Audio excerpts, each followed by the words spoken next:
right, we're back, and let's talk about Vygotsky and his theory, his perspective on how children grow cognitively. He says that cognitive development really is dependent on social learning. That, just like I was saying in infancy, that you can't, prop a child in front of, baby Einstein and expect them to learn to talk. That it's a give and take situation for children to learn language. Vygotsky says that's true for all learning and growth, cognitive growth. So here we have a child playing with a age appropriately sized puzzle, and they've got the support of an adult with them here. So the child, according to Vygotsky, would be considered an apprentice in thinking.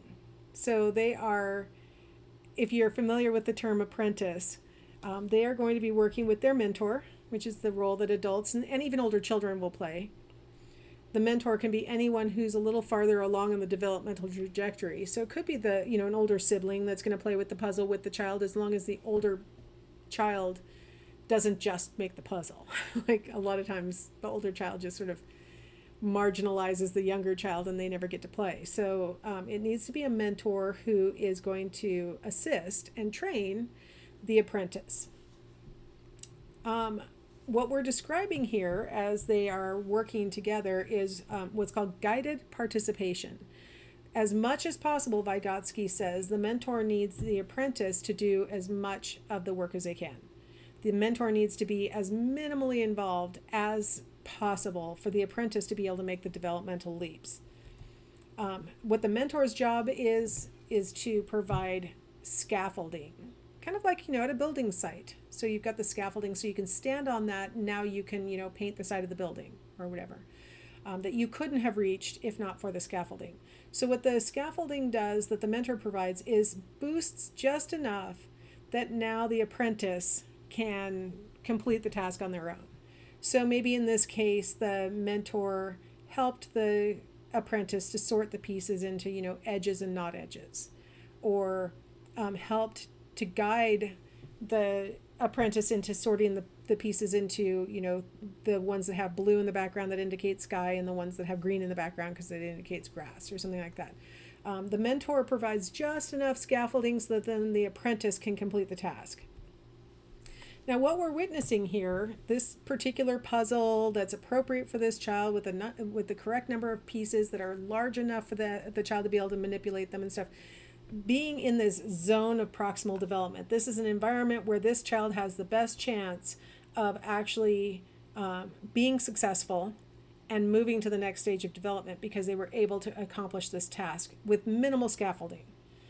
Now, probably when this child and this adult started off making puzzles together, the adult had to do way more scaffolding and really had to maybe do a lot more showing and a lot less just cheerleading, right? And so on. Maybe they had to put together the edges and the child could fill in the center, or the adult might have explained how to rotate the pieces and figure out where they might fit, and now the adult can just say, wow, look how good you are at puzzles, you've got it, this is getting too easy for you, maybe we need another puzzle, these kinds of things. So what Vygotsky said is really super important is to make sure that these scaffolding opportunities, this guided participation, occurs when you are in that zone of proximal development where the demands of the task are just beyond the child's capability, not way beyond, just barely beyond the child's capability, so that they can have a chance of actually, bridging that gap and actually making that developmental leap. And so the mentor is super important, but the mentor has to have that mindset of, I'm here to provide just enough scaffolding if you're having difficulty. I am not here to show you. I am not here to do half of it. I'm here to do just whatever you need to make sure that you're achieving it. And it's really important for potential parents or older siblings and stuff to know that when we jump in and we help unasked, we're giving a message of ineptitude to the child, that you couldn't do it, I had to show you. And that's not really the message that Vygotsky says we should be giving to children. We want to make sure that we're putting them in situations where they have a good possibility of actually achieving the task themselves. So that's why it is important to have age appropriate toys for children, age appropriate opportunities. You wouldn't take a 2-year-old, hang them by their hands from the monkey bars where their feet are 4 feet from the ground and they aren't even tall enough to reach the next bar anyway, and then go. Like, you would never do that. But sometimes we do that with cognitive tasks where we go, here's some paper, draw on it.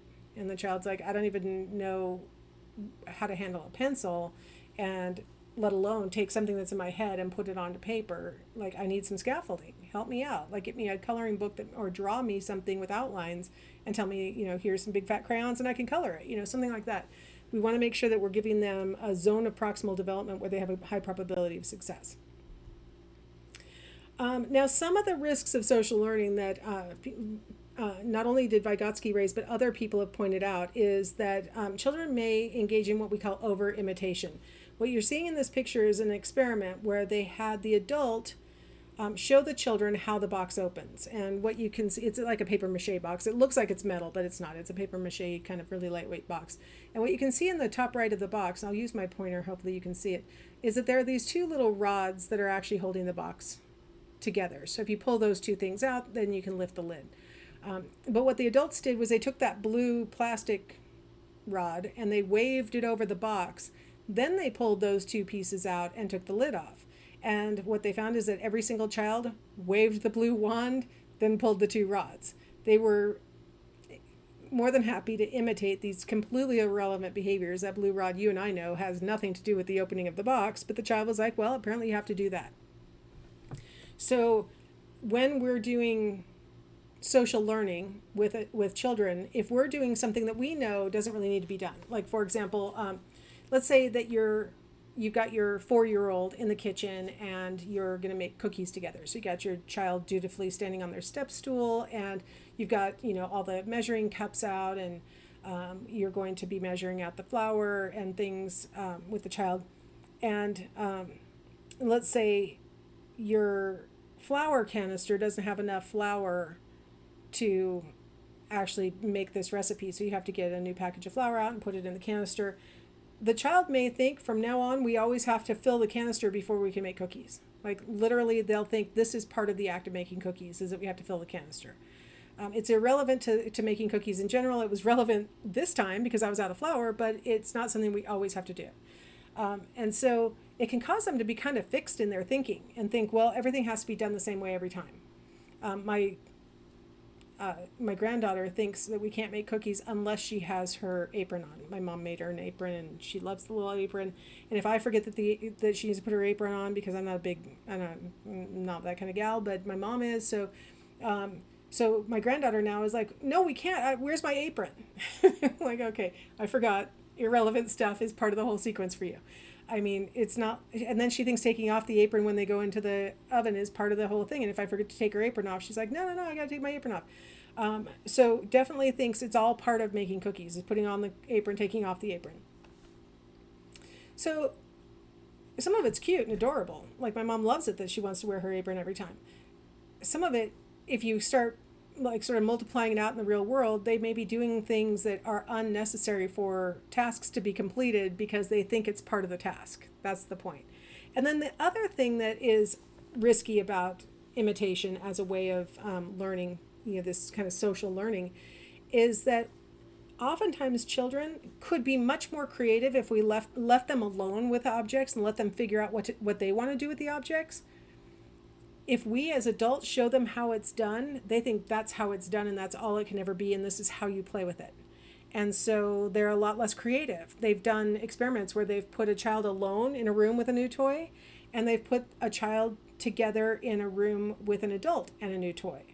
And the children who have an adult there with them learn how the toy is used.